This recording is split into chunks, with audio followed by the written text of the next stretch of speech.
The Adventures of Sam Spade, Detective. Sam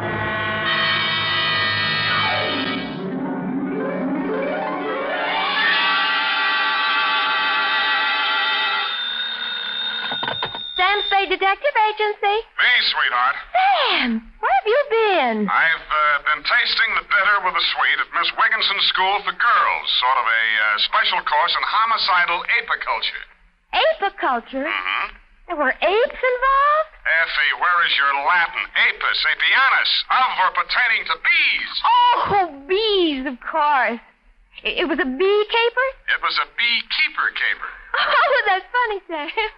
That's the honey. Effie, put these words down in your little book. Honey, sweetness, hives, combs, etc. Never mention them again. What? Keep things humming, sweetheart, and I'll be right down to drone my way through my report on the queen bee caper.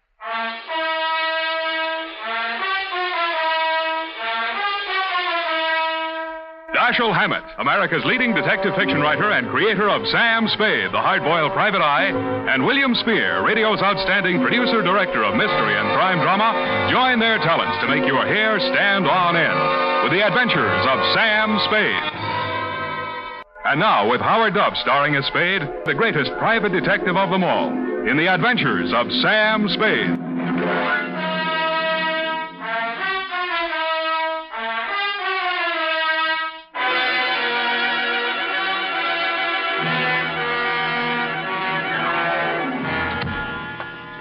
Or not to be. Hum. Oh, hello, Sam. Hiya, Sam. How's tricks? Oh, Effie, really, this jargon, this patois. Don't you think it's about time we spoke like educated people? You know best, Sam. Every time I visit one of our institutions of learning, I find out something I didn't know. Oh, Sam, that's incredulous. Well, you just know everything. Yeah, I guess I do when you come right down to it. The bee, for instance. Bees are a genus of insects of the Hymenopterous order. The what? Hymenopterous. Living in society is composed of one queen, or perfect female, a few males, or drones, and an indefinite number of undeveloped females, or neuters, which are the workers. That's me, I suppose. A neuter. Well, that's for you to say. Of course. And you know what else about the bee? What, Sam? Confidentially, it stings. Date, July 10th, 1949. To Miss Elizabeth Cowley, Miss Wigginson's School for Girls, Seacliff Drive, San Francisco. I wonder about girls sometime. And that's bad, Effie. Bad. Oh. From Samuel Spade, license number 137596. Subject, the Queen Bee Caper. Dear Miss Cowley. I was singing a medley of sorority drinking songs as I opened the wrought iron gate, walked up the garden path, past those cast iron deer, and presented myself at the big brass bell pull beside that massive paneled door that stands guard between the outside world and your sheltered inmates.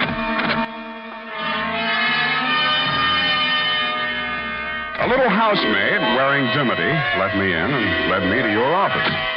I sat on your chintz-covered sofa and looked at your drapes with their thriving beehive motif and waited for you with my back half turned to the open door.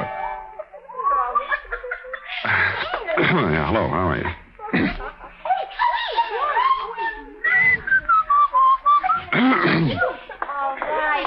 All right, girls, break it up. Break it up now. Go on. Haven't you ever seen a man before? Run along now. You'll be late for physical ed. Go on, quick. Miss Cowley? No, I'm not Miss Cowley. Oh, no, of course not. No, I was just hoping. You're Mr. Spade, aren't you? Glory Thomas. I'm Miss Cowley's assistant. Nice day, yes. Mm-hmm. Don't bother to move. I'll lean over you. Mm-hmm. Put this report on her desk. Sure. Miss Cowley will be here in just a minute. Oh, thanks. It's so warm in here. Next time, wear a mailman's uniform and a 50-year-old stoop. You'll find the temperature's exactly right. Yeah. I mean, yes, ma'am. See that you do, then.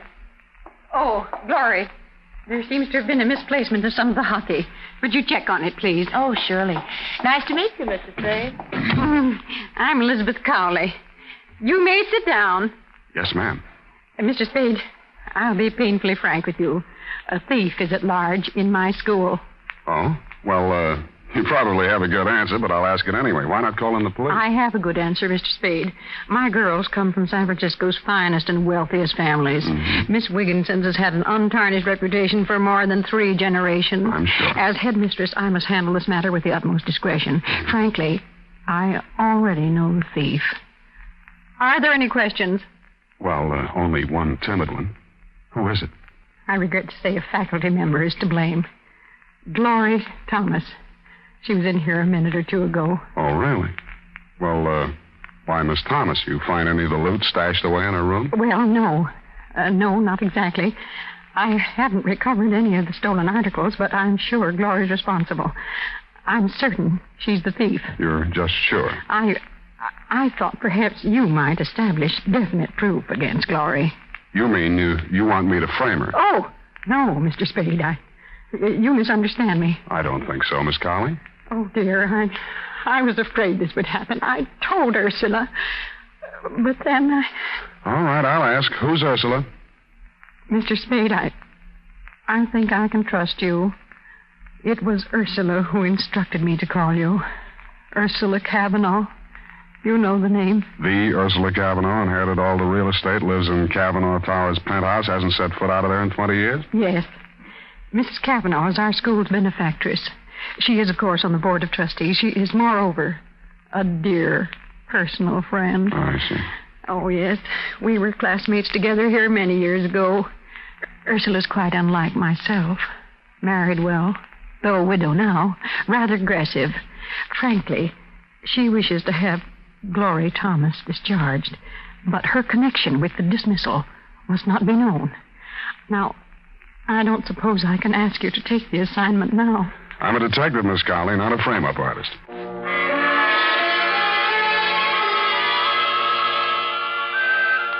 I had to have my name called up in the lobby, and then 2 elevator trips later, I faced her on her penthouse terrace. Ursula Kavanaugh looked like a 1910 stock company lead out of Charlie's Aunt, smoking a black Italian stogie and gripping a cane like a shillelagh. 2 men were on the receiving end of her black snake whip of a tongue. A youngish guy, stockbroker type, and an individual in a morning coat who looked practically nude without a butterfly net. Oh, you're a fool and a nincompoop, Jelinek. I lost all patience with you ages ago. Not only are you incompetent, but you're also dishonest. Don't mind telling you that when the board of directors meets on Thursday, I intend to instruct them to have... Miss Kavanaugh, I've tried not to discommode you in any way. I endeavor in every detail to fulfill my responsibilities as manager of this hotel. Don't interrupt me. Auntie, I think you've got Jelinek and me all wrong. Now, the truth is... The truth is, Gerald, you're both a pair of thieving scoundrels. Now get out, Jelinek, before your weasel face ruins my digestion. Very well, madam. I remain at your service. No backbone, no spunk. And as for you, my dear nephew... I think I'll toddle along, Auntie. I ought to get back to the office. Control your little impulses, Gerald. I admire a little larceny in any man, but not at my expense. I was beginning to think I'd become invisible in that rarefied penthouse atmosphere. She hadn't even blinked at me while Jelinek slunk back to the lobby and Gerald toddled along to his office. The terrace was a riot of bloom. I don't know much about flowers, but she must have had them all there. Off to one side, a little man in a blue smock puttered around a wooden structure on a stand. I'd become aware of bees humming amidst the flowers when she finally spoke to me. You're Tom Spade, aren't you? Sam, ma'am, the fun-loving Spade. Picked your photograph out of the other detectives. Looked like you got spunk. Why'd you come here? Curiosity. I met Glory Thomas out at Miss Wigginson's. I liked her. I wanted to see the type that would strong-arm her out of a job from a safe distance. Spunky. Come over here, Mr. Spade. I want to show you something. Piggott. Yes, ma'am. That'll do for now. Work at the other end of the garden for the time being. Yes, ma'am. Oh, Piggott's my gardener and beekeeper. Most taciturn individual. You know what this is? Well, I didn't, but now I can see it's a beehive. Yes, my own beehive. Fresh honey from a tea and fruit cake every afternoon. Fine old tradition. Observe this hive, young man. Honeybees are the most intelligent of all insects, surpassing even the ants. And why? Because one female controls a community of many, many thousands. I'm against it. Yes, Mr. Spade. The queen bee reigns supreme. The males are drones, quite useless. The female workers perform all necessary labor. No waste motion. No dissension. Well, some of my best friends are drones, and I just can't stand them. I think you understand me, Mr. Spade. I wish Gloria Thomas removed from San Francisco for an excellent reason. My nephew, Gerald Long, the young man who just left here, has developed absurd romantic notions about her. Yeah, so you want the romance busted up. But if you try to break it up openly, your nephew might get stubborn and even marry her. On the other hand, by framing her as a thief, you ward off the affair until you can figure out some other dirty trick. I knew you'd understand me, Mr. Spade. I admire bluntness in moderation. Well, what do you say to joining forces with me? Just one thing, Mrs. Cavanaugh. Nuts.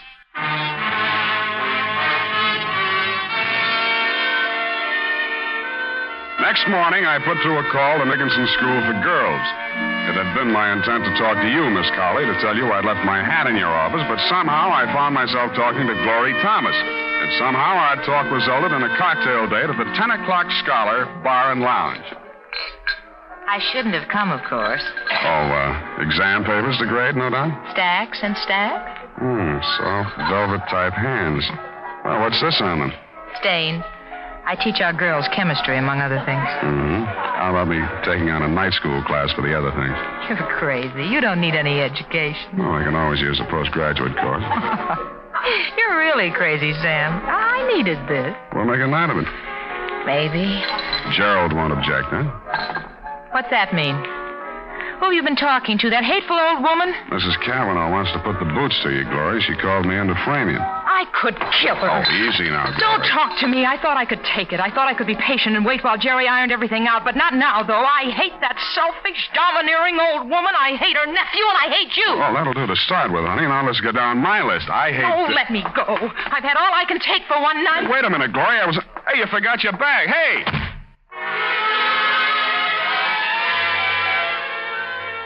She disappeared around the corner as I came out into the street. It was starting to rain.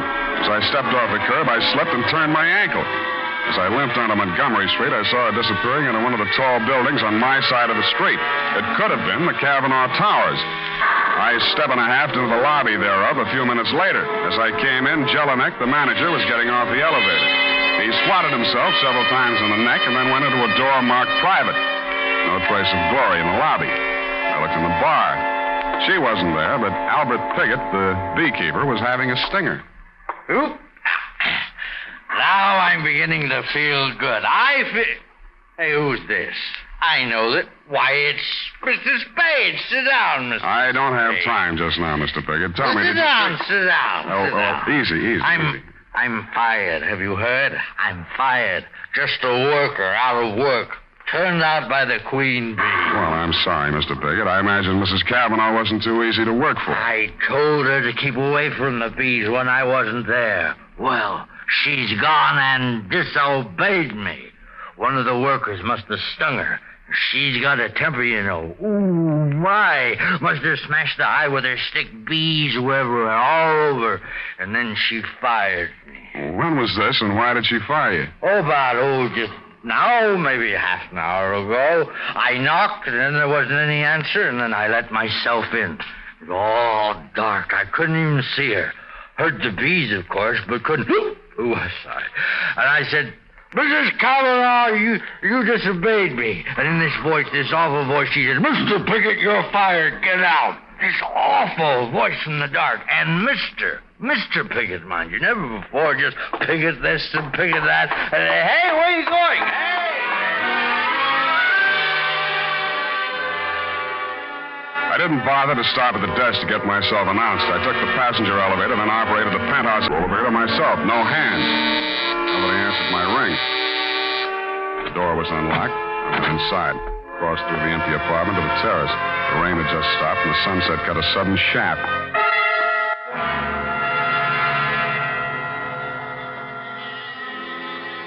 First, I heard it, the humming of swarming bees. Then I saw the overturned beehive. Then I saw Ursula Cavanaugh sprawled back in her chair, her stick and Italian stogie on the floor, while the bees clustered greedily over the fruit cake and honey set out on the table. I wondered if those most intelligent of all insects had the answer to Shakespeare's question, "O death, where is thy sting?"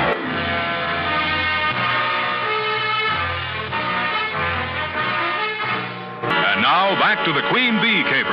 Tonight's adventure with Sam Spade.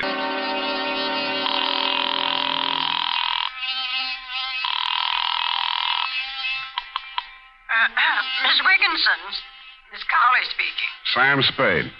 Oh, yes. You shouldn't have gone to see Mrs. Kavanaugh. I didn't make any promises, ma'am. Ursula was quite upset by your visit. Called me after you left her. Quite angry about it, Mr. Spade. Oh? She wanted to see me today. Our weekly half-day holiday, you know. But I simply couldn't face her. I'm sorry if I finally managed to doze off after everyone left for the afternoon. Have you called before? No, this is the first time.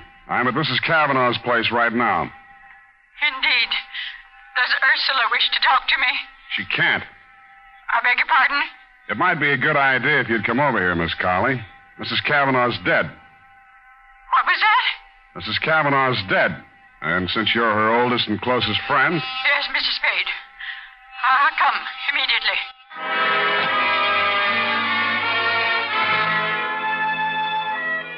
Well, you came on over, Miss Cowley, but meanwhile, nephew Gerald Long arrived, also Piggott, whom I called on at the bar, and who sobered up with remarkable rapidity on hearing the news.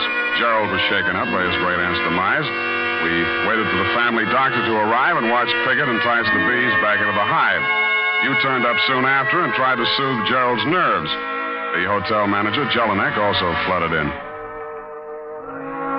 The doctor diagnosed cause of death as shock from formic acid, the secretion bees inject into the bloodstream with their stingers.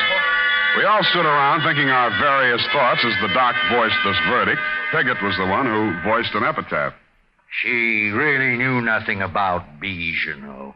The queen bee was all important, she thought. But there's always a rebel in every hive. The queen bee is always deposed sooner or later. The worker bees go on and on, but the queen bee can't reign forever.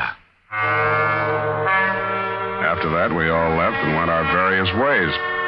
Poor old Piggott shouldn't have said that, and he must have been a lot drunker than he seemed, because he was found next morning in his garden in Marin County beside his overturned beehive, a victim like his late employer of fatal bee stings.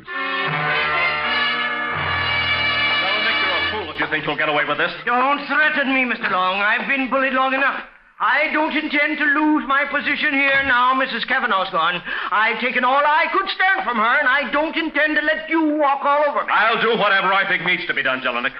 Well, if you're trying to insinuate I that I can haven't... cause you as much trouble as you cause me, maybe more. With what I found out about you now... Get out of here. Go on, beat it before I break... How did you get in here, Spade? Door was open. Well, if you're here to collect any kind of bill, I want to know what services you rendered. Nothing's rendered yet. But I figured you might like to know that Aunt Ursula was murdered. Murdered? You can't say that. Not in my hotel. Shut up, Jelinek. You need proof to back that up, Spade. I've got it. Piggott. What? Piggott's dead. How do you know? His doctor just called me. Yeah. Well, that's why I know your aunt was murdered. I've just been out to Marin. I had quite a session with that doctor. Well, where's your proof, man? Who'd want to kill her? Well, oh, stop it. Practically everybody who knew her. Really, now, I must protest this disrespect to the memory Shut up. of the... Go on, Spade. Go on. Start getting specific. Well, specifically, Piggott's doctor, because of what I suggested, examined the dead man again, found the mark of a hypodermic, plus the fact that a concentrated solution of formic acid killed Piggott. Piggott's next-door neighbor said he'd been stung as often as 10 and 12 times a day. That meant he'd built up a certain immunization to bee sting. Are you suggesting that someone murdered him with an injection of commercial formic acid? I thought I'd made that fairly clear. And what would the motive be? To keep him from talking about his employer's murder. I see. Well, is that all? Yeah, except that his neighbor told me somebody answering your description called on him this afternoon. Mike? Oh. Well, yes, but Spade, look here, I can explain that. Allow me. Hello. Gerald, hello, darling. I'll be through in about an hour. Just got to check supplies in the chem lab, and then I'll be home and show you what a cook I am. You better be pretty I'm sorry, just a second. Here's Gerald. For you, Gerald, your wife. Oh. Hold on a second, honey. Spade, look here now. You can't drag her into this thing. When'd you get married? Yesterday afternoon. Husband and wife. No testifying, huh? Well, I don't think I'll need your testimony.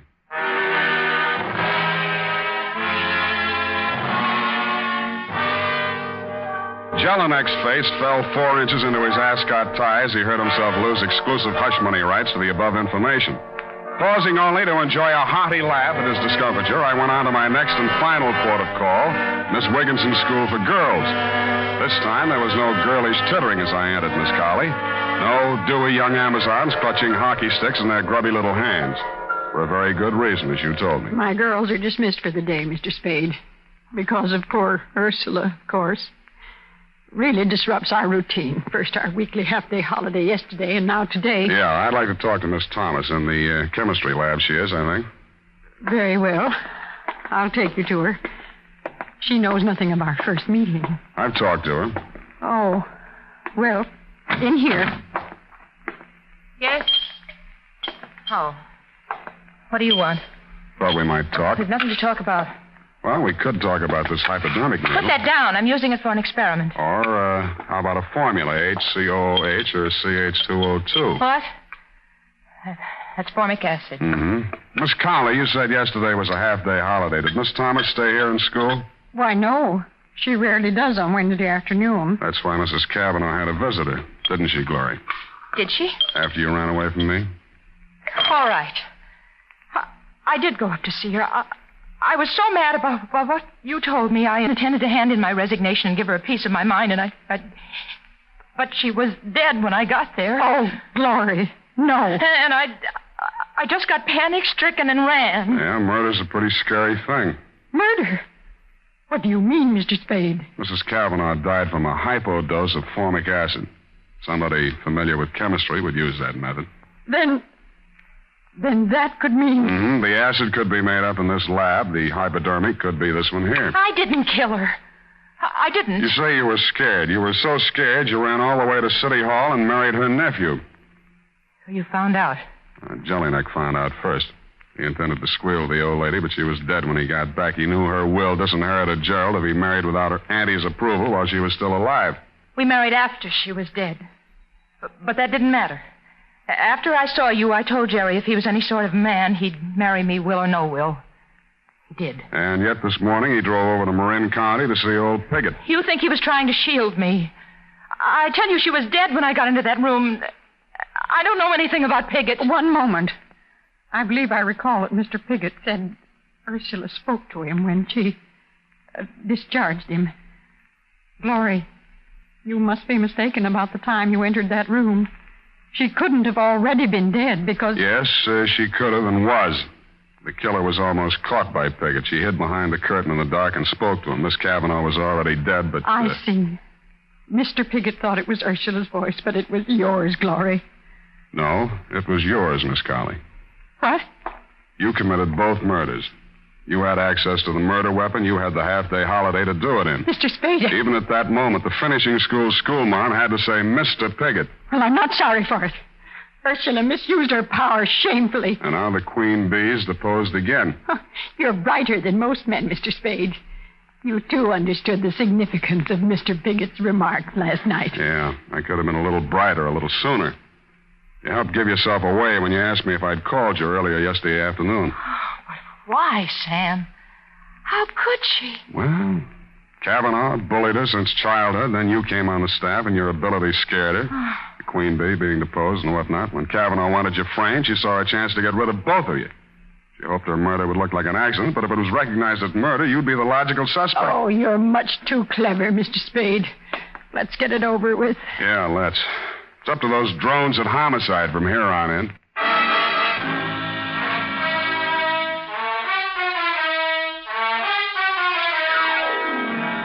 Period and a report. Sam, Yes, Evie? how come Gerald went out to see Mr. Piggott? Well, Gerald didn't care about the will, but he didn't want to boot a fortune out the window either. Glory hadn't told him she'd seen his aunt, so he called on Piggott to find out when Piggott last saw Auntie alive. Go type that up. I am completely well, and when you return, we shall Indian wrestle. Certainly, Sam.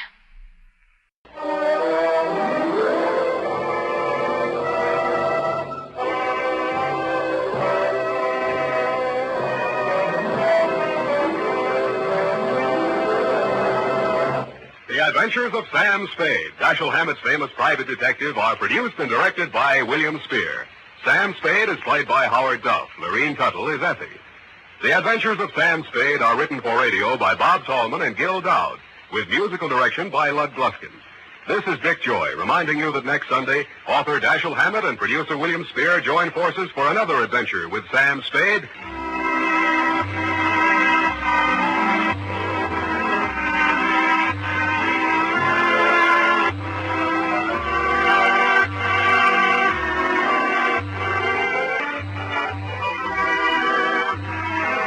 This is CBS, the Columbia Broadcasting System.